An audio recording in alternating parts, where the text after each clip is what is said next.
The studio lights blazed down on the Fox News set, catching the stern expression on Mark Levin's face as he leaned forward in his chair, microphone gripped tightly in his hand. Across from him sat Congresswoman Jasmine Crockett, her posture relaxed, but her eyes alert, watching the conservative radio host carefully as he prepared his attack.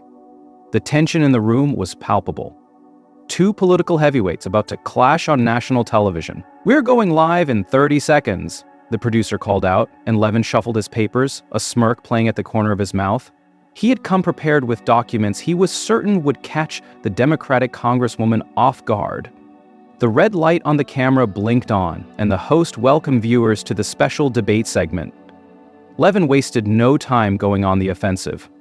"Congresswoman Crockett," he began, his voice rising with practiced authority, "you've been making claims about Republican policies that are completely fabricated. I have the actual numbers right here." He held up a folder stuffed with papers. "Your so-called facts are nothing but political theater, and I'm about to expose that to everyone watching." Crockett's expression remained composed as Levin continued his verbal assault, listing statistics and waving documents dramatically. The camera panned to catch her reaction, expecting discomfort or panic. Instead, she reached calmly into her own briefcase and pulled out a slim tablet. A slight smile crossed her face as she tapped the screen, waiting for her moment to respond. "What you don't know," Levin continued, voice growing louder, "is that I've spent the past week gathering evidence that will completely discredit your position. You've misled your constituents, and today everyone will see it." The studio audience gasped at the bold accusation. Crockett's finger hovered over her tablet screen, and the hint of a confident smile appeared. She wasn't just prepared to defend herself. She had brought her own ammunition. The host turned to her. "Congresswoman, how do you respond to these serious allegations?" What happened next left the entire studio stunned. This wasn't just another political argument. It was about to become a masterclass in political counterpunching that would set social media on fire within minutes. Before diving into this explosive confrontation, make sure to like this video and subscribe to our channel so you never miss the latest political showdowns and behind-the-scenes analysis. Now, let's see how this heated exchange unfolded. Mark Levin was no ordinary political commentator. At 66, he carried the gravitas of decades in conservative media. A radio host with millions of devoted listeners, a Fox News personality, and a best-selling author known for his fiery rhetoric and unwavering conservative principles. His show, Life, Liberty, and Levin, consistently ranked among Fox's top weekend programs. With his characteristic intensity and rapid-fire speaking style, Levin had built his reputation by verbally dismantling political opponents, earning him the nickname The Great One among his fanbase. Today, Levin had come to the studio with a specific mission. For weeks, Congresswoman Jasmine Crockett had been gaining national attention for her outspoken criticism of Republican economic policies. Her viral speeches on the House floor and sharp appearances on news programs had made her a rising star in the Democratic Party. To Levin and his viewers, she represented everything wrong with modern progressive politics, a threat that needed to be neutralized. Jasmine Crockett, at 42, was relatively new to the national stage, but far from inexperienced. Before winning her congressional seat, she had built a formidable career as a civil rights attorney in Texas, fighting high-profile cases that earned her both admirers and powerful enemies. Her legal background gave her a methodical approach to political debate, allowing her to maintain composure while dismantling opponents' arguments with precision. Despite being newer to Congress, she had quickly established herself as someone who couldn't be intimidated or talked over. The stakes of this confrontation extended far beyond personal reputations. With midterm elections approaching and both parties fighting for control of the House, these televised moments had the power to shape voter perceptions and campaign narratives. For Levin, exposing Crockett would validate conservative economic arguments and potentially damage Democratic messaging. For Crockett, standing her ground against one of conservative media's most formidable voices would solidify her status as a powerful defender of progressive policies. Behind the scenes, both had prepared extensively. Levin had instructed his research team to compile a dossier on Crockett's past statements, focusing on anything that could be used to paint her as inconsistent or uninformed. "She's built this image as the honest straight talker," he told his producer before the show. "I'm going to show America that's all a performance." Meanwhile, Crockett had spent hours with her staff reviewing Levin's past arguments and rhetorical patterns. He relies on overwhelming people with information dumps and not giving them time to respond, she noted during preparation. "That won't work with me," her chief of staff had urged caution. Levin was known for making guests lose their composure, but Crockett had simply smiled. "I handled tougher opponents in courtrooms for years. I'm not worried about Mark Levin." The production team knew this segment would generate headlines. They had positioned cameras to capture every reaction and facial expression. The director had instructed the technical team to be ready to split the screen when tensions escalated, wanting viewers to see both faces simultaneously during the most heated exchanges. As the host prepared to give Crockett her chance to respond to Levin's opening salvo, the atmosphere in the studio crackled with anticipation. Staffers exchanged glances, sensing this wouldn't be the typical political segment where talking points simply clash predictably. Something different was brewing, a confrontation that would quickly move beyond the usual boundaries of cable news debates. Levin leaned back slightly, satisfied with his opening attack and certain he had established dominance early. "Let's see her try to talk her way out of this," he muttered to himself, just quietly enough that his microphone didn't pick it up. He had no idea what Crockett had on her tablet, or how thoroughly she had studied his debate tactics. The stage was set for a political collision that would soon have millions sharing clips and taking sides. "Thank you for the opportunity to respond, Mr. Levin," Congresswoman Crockett began, her voice calm and measured, a stark contrast to Levin's aggressive opening. "I appreciate your passion, but I think viewers deserve accuracy over volume." Levin's eyes narrowed. This wasn't the defensive response he had anticipated. "Let's address your claims one by one," Crockett continued, tapping her tablet. "You mentioned job creation numbers under Republican leadership. I have the official Bureau of Labor Statistics reports right here. Not opinion pieces, not think tank analyses, but the actual government data." She turned her tablet toward the camera as the control room brought up the relevant charts on screen. "These official numbers tell a different story than what you've presented," Levin cut in sharply. "Those numbers are cherry-picked and you know it. What about the full economic picture? What about inflation under Democratic leadership?" His voice rose as he flipped through his folder. "Your party has driven this economy into the ground with reckless spending." The host attempted to moderate, but Levin continued, pointing directly at Crockett. "The American people aren't fooled by your selective statistics. What about the small business closures? What about the regulatory burden crushing American entrepreneurs?" Crockett nodded patiently, waiting for him to finish. When he finally paused for breath, she responded with unexpected poise.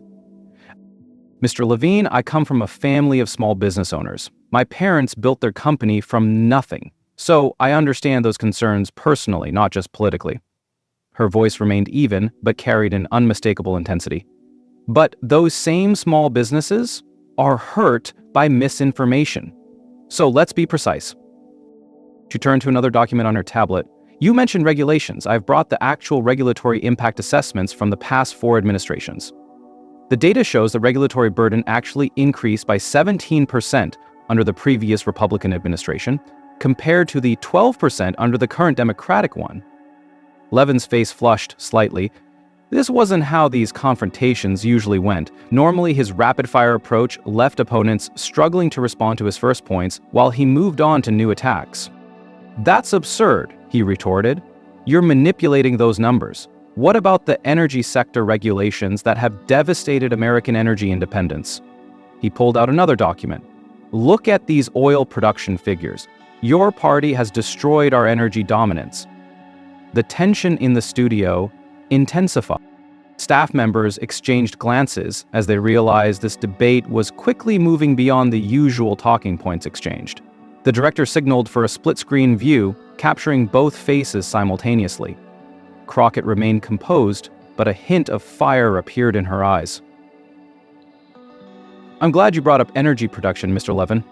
She swiped to another screen on her tablet. These are the official Energy Department statistics on domestic oil and natural gas production over the past decade. Production has actually increased year over year under both administrations.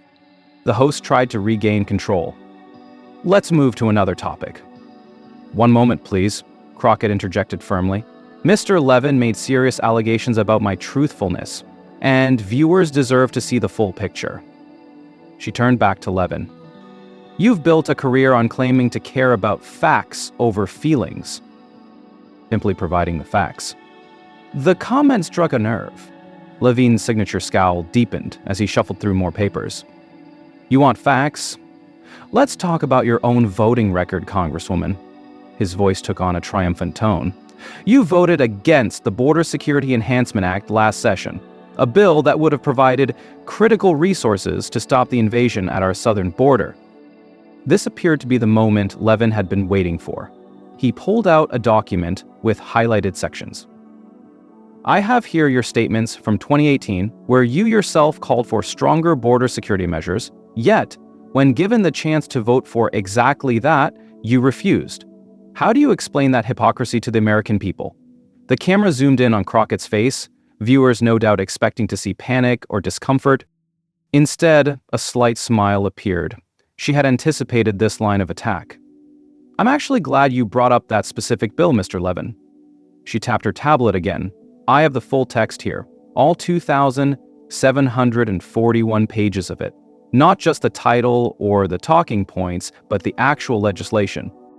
She looked directly at the camera. What Mr. Levin failed to mention is that only 142 pages of that bill address border security. The remaining 2,599 pages included unrelated provisions that would have slashed funding for veterans' healthcare by $1.00. $7 billion and eliminated environmental protections for drinking water in rural communities. The studio fell momentarily silent. Even the host seemed surprised by the specificity of her response. Levin recovered quickly. That's a typical Democrat deflection. The bill was about securing our border, and you voted against it because your party doesn't want secure borders. The volume and intensity of his response signaled to everyone watching that Crockett had scored a point. The debate was no longer going according to his plan. Mr. Levin, Crockett replied, I have here the voting record of 17 Republican representatives who also voted against that same bill, many citing the exact concerns I just mentioned. She held up her tablet displaying the list of names. Were they also against border security? Or were they simply reading the full bill before voting? The exchange had moved far beyond the typical cable news segment. Instead of vague talking points and interruptions, specific data and documents were being presented and challenged in real time. Viewers were witnessing something rare, a substantive policy debate where claims were immediately fact-checked. As the tension built, Levin decided to deploy what he considered his knockout blow. He pulled out a final document with a flourish. Let's talk about what this is really about, Congresswoman. His voice lowered dramatically. I have here financial disclosures that show your campaign received substantial donations from organizations that would have been directly affected by that border security bill. Is that why you really voted against it? The accusation hung in the air, serious and potentially damaging. The host's eyebrows raised, and the production team zoomed in on Crockett's face, expecting to capture a moment of shock or panic. What they captured instead was something entirely different. Congresswoman Crockett's expression remained calm, but a new intensity appeared in her eyes. She set her tablet down and leaned forward slightly. Mr. Levin, she said quietly, I want to be absolutely clear about what you just suggested on national television. The studio fell completely silent. The confrontation had reached its critical turning point. Mr.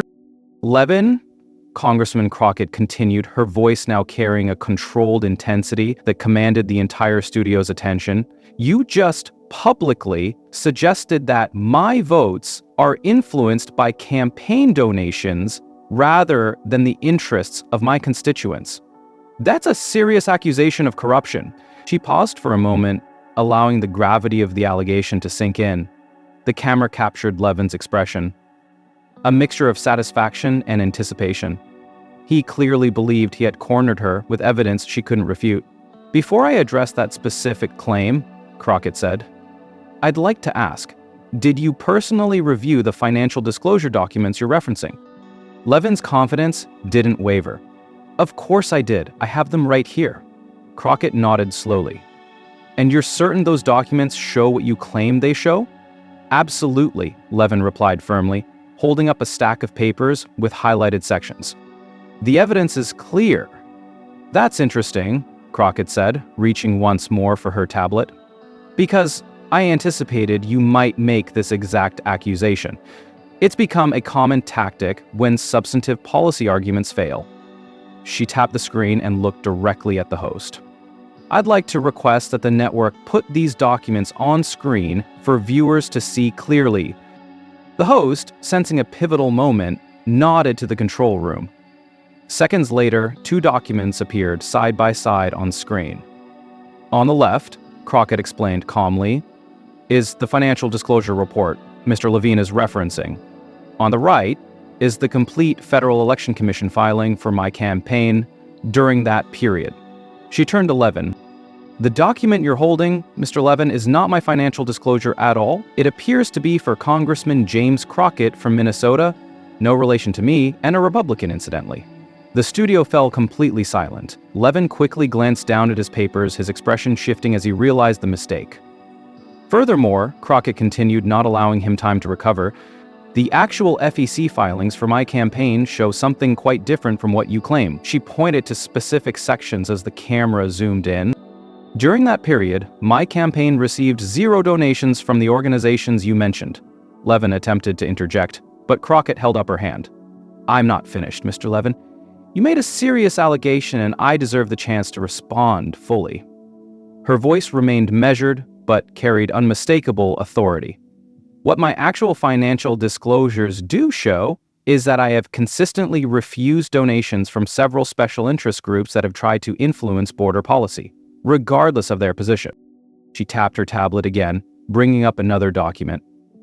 "I've also sponsored legislation requiring greater transparency in campaign financing. Legislation that has been blocked 4 times by filibusters." The studio atmosphere had transformed completely. Levin, normally dominant and in control, appeared temporarily thrown off balance by the precision of Crockett's counter. The host, sensing the shifting dynamics, leaned forward. "Mr. Levin, would you like to address the Congresswoman's points?"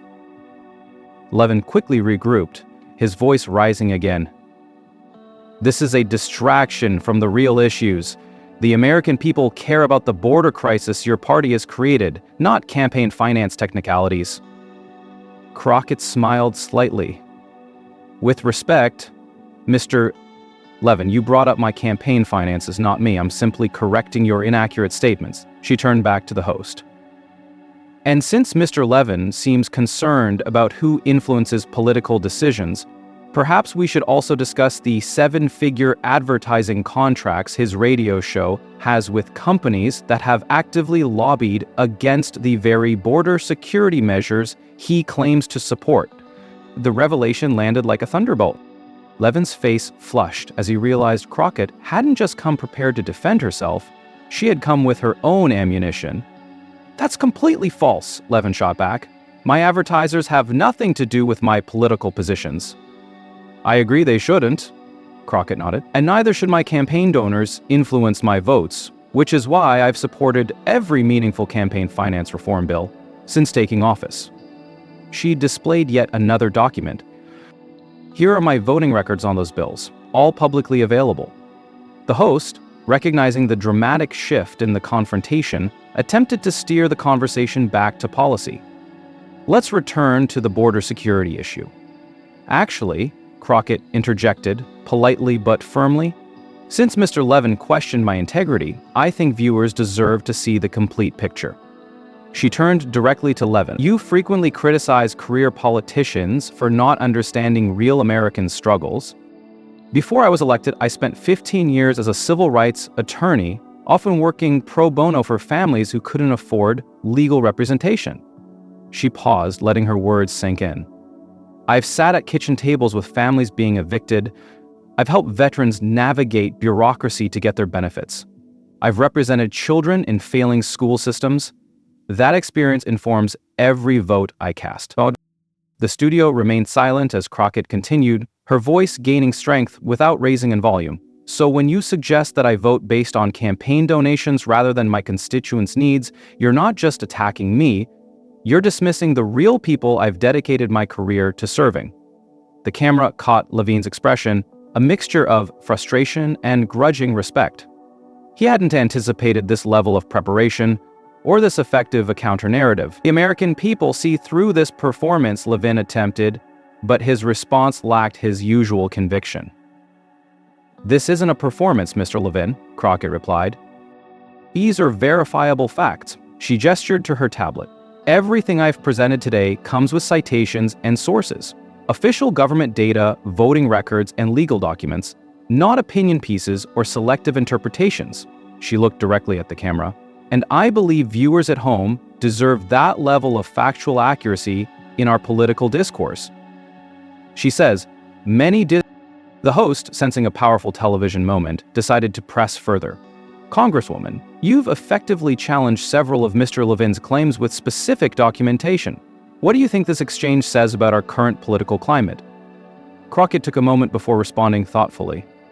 "I think it shows that preparation matters, facts matter, and that the American people deserve better than accusations and generalizations." She turned to Levin with unexpected courtesy. "Mr. Levin is a passionate advocate for his beliefs, and I respect that. But passion doesn't negate the need for accuracy." The statement was powerful precisely because it wasn't a personal attack. It was a principled stance delivered with professionalism. Levin, recognizing the shift in momentum, attempted to regain control. "You're very good at deflection, Congresswoman, but let's get back to the failures of your party's policies." "I'm happy to discuss policy specifics," Crockett replied immediately. "In fact, I've brought detailed proposals on border security that maintain both compassion and order. Would you like to review them together?" The offer caught Levin off guard. He had expected defensive responses to his accusations, not an invitation to substantive policy discussion. "This isn't about specific proposals," he countered. "It's about the overall failure of progressive policies." Crockett nodded. "And yet, when I offer to discuss specific policies, you return to generalizations. I think viewers can draw their own conclusions from that." The comment wasn't delivered as an attack, but it landed with devastating effectiveness. Throughout the studio, staff members exchanged glances, recognizing they were witnessing something rare in political television. A complete reversal of expected dynamics. The host, aware that the segment had gone far longer than planned, looked at his notes. "We need to wrap up soon. Mr. Levin, any final thoughts?" Levin gathered his papers, visibly regrouping. "The American people know what they're seeing at the border, in their grocery stores, and at the gas pump. No amount of clever debating changes the reality of failed Democratic leadership." The host turned to Crockett. "Congresswoman, your final response." Crockett smiled slightly. "I agree completely with Mr. Levin that the American people know what they're seeing. They can recognize the difference between rehearsed talking points and substantive discussion, between accusations and evidence." She gathered her materials calmly. "I came here today ready to discuss policy solutions because that's what my constituents sent me to Washington to do. I hope our next conversation can focus on those solutions rather than personal attacks." As the host wrapped up the segment, the studio remained unusually quiet. What had begun as Levin's attempt to publicly humiliate a Democratic congresswoman had transformed into something entirely different. A masterclass in political counterpunching that would soon dominate political discussion across the country. The impact of the Levin-Crockett confrontation was immediate and far-reaching. As the Fox News segment concluded and the camera stopped rolling, the production team burst into activity. Producers huddled around monitors, selecting the most explosive clips to be prepared for social media distribution. They knew what they had just captured was ratings gold. "Get the clip of her revealing the wrong Crockett financial documents ready for digital immediately," the executive producer instructed. "That moment is going to explode online." Within 15 minutes of the broadcast's conclusion, the first clips had already been posted to the network's social media accounts. The initial post featuring Crockett's revelation about the mistaken identity in Levin's documents generated 10,000 shares in its first half hour. Behind the scenes, network executives were divided in their reactions. Some were concerned about how one of their star commentators had been outmaneuvered on his home turf. Others recognized the viral potential of the confrontation, regardless of how it played out. This is exactly the kind of moment that drives engagement, the digital content director noted in a hastily convened meeting. The audience loves political confrontation with a clear dramatic arc. Meanwhile, in the green room, Levin was already on his phone, speaking intensely with his radio show producers. "We need to get ahead of this narrative," he insisted. "Have the research team verify every document she presented. Find any inconsistencies. We'll address this on tomorrow's show." Despite his public persona of unflinching confidence, Levin was a professional who recognized when an exchange hadn't gone as planned. He wouldn't make the same mistakes twice. Across the building, in another green room, Congresswoman Crockett was surrounded by her staff, who were monitoring the initial online reaction. "It's already trending," her communications director reported, scrolling through Twitter. "The hashtag #FactsMatter is taking off, and your line about passion doesn't negate the need for accuracy is being quoted everywhere." Crockett nodded calmly, reviewing messages on her phone.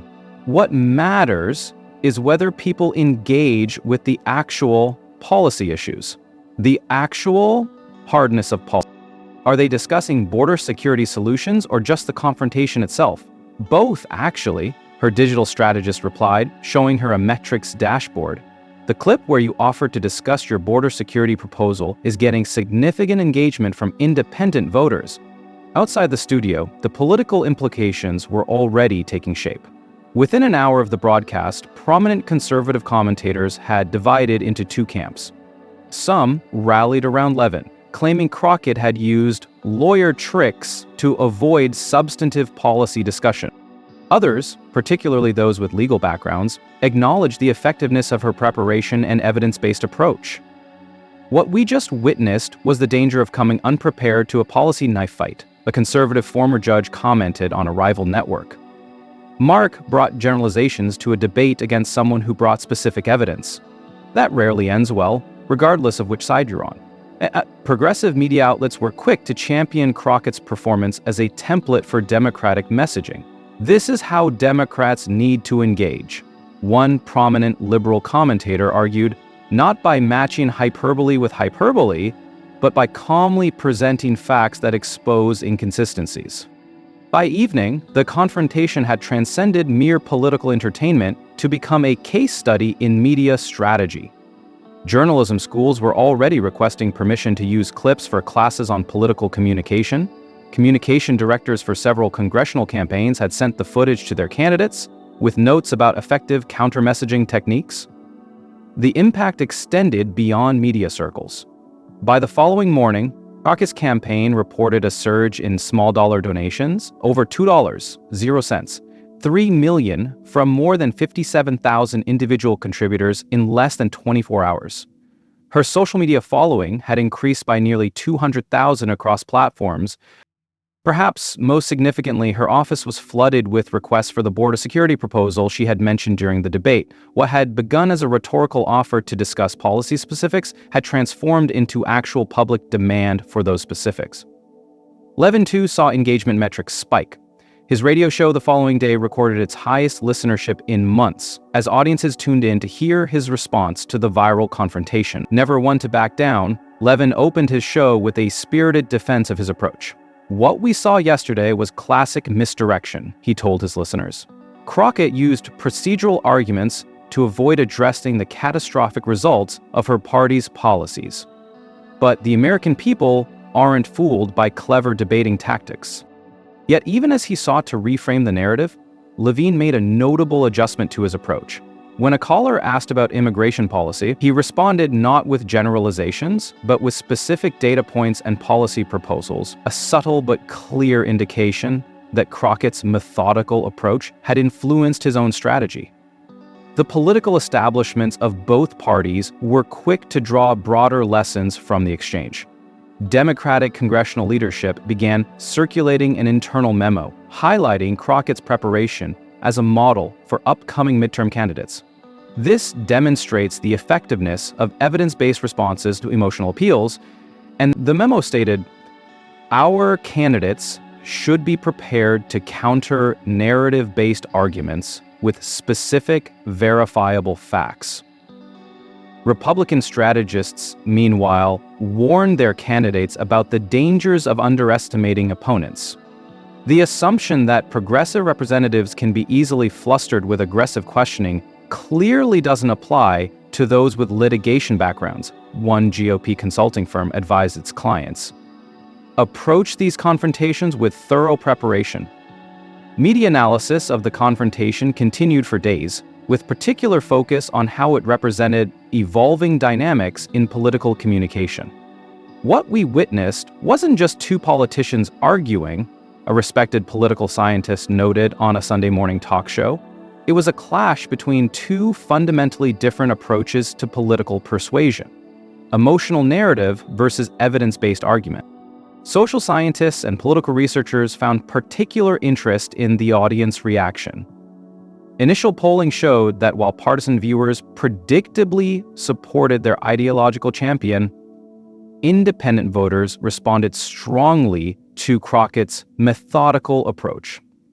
There's a hunger for substantive policy discussion beyond the shouting matches, one pollster concluded after reviewing the data. 2 weeks after the confrontation, its lasting impact became clear when Crockett was invited to testify before a Senate Committee on Border Security, a rare opportunity for a relatively junior House member. The committee chair, a moderate Republican, explicitly cited her thoughtful and detailed proposals as the reason for the invitation. During her testimony, Crockett maintained the same evidence-based approach that had proven effective against Levin, rather than partisan talking points. She presented specific policy recommendations supported by data from Border Patrol agents, immigration judges, and economic analyses. What began as a confrontational cable news segment has potentially opened a path for actual bipartisan policy discussion, observed a veteran Capitol Hill correspondent. That may be the most unexpected outcome of all. For Levin, the confrontation ultimately reinforced his brand as a fighter willing to take on any opponent, even if this particular battle hadn't gone as planned. His viewers respected his willingness to engage directly with political opponents rather than remaining in a comfortable echo chamber. For Crockett, the exchange elevated her national profile from promising newcomer to potential party leader. Several Democratic presidential hopefuls reached out to discuss potential campaign roles, recognizing her ability to effectively communicate progressive policies without falling into rhetorical traps. Perhaps the most significant legacy of the confrontation was how it briefly changed the nature of political discourse. For a few weeks following the viral exchange, political shows across networks featured noticeably more substantive policy discussions. Guests came better prepared with specific evidence rather than talking points. Viewers responded with higher engagement rates.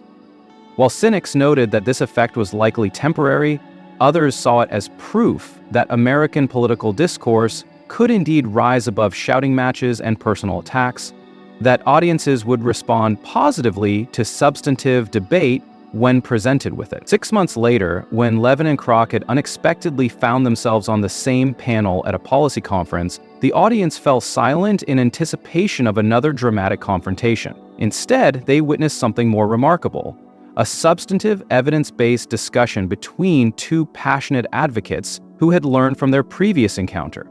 Levin came armed with specific policy proposals rather than general accusations. Crockett responded with data-driven analysis rather than defensive counterattacks. Their fundamental disagreements remained, but the nature of their engagement had evolved. Sometimes, one attendee remarked afterward, the most productive political confrontations are those where both sides walk away having learned something, not about changing their positions, but about more effectively advocating for them. As this story of political confrontation and unexpected outcomes has shown, the landscape of political discourse continues to evolve. But what begins as an attempt to humiliate can transform into an opportunity to educate. What seems like defeat in the moment can become victory in the longer term. And, sometimes, the most powerful response to aggression is not matching it, but transcending it with preparation, precision, and professionalism. If you found this analysis of modern political confrontation valuable, please take a moment to like this video and subscribe to our channel. Your support helps us continue providing in-depth coverage of the evolving political landscape. Join our community for more behind-the-scenes looks at the moments that define American politics, because understanding how these confrontations work helps all of us become more informed citizens and more effective advocates for the issues we care about.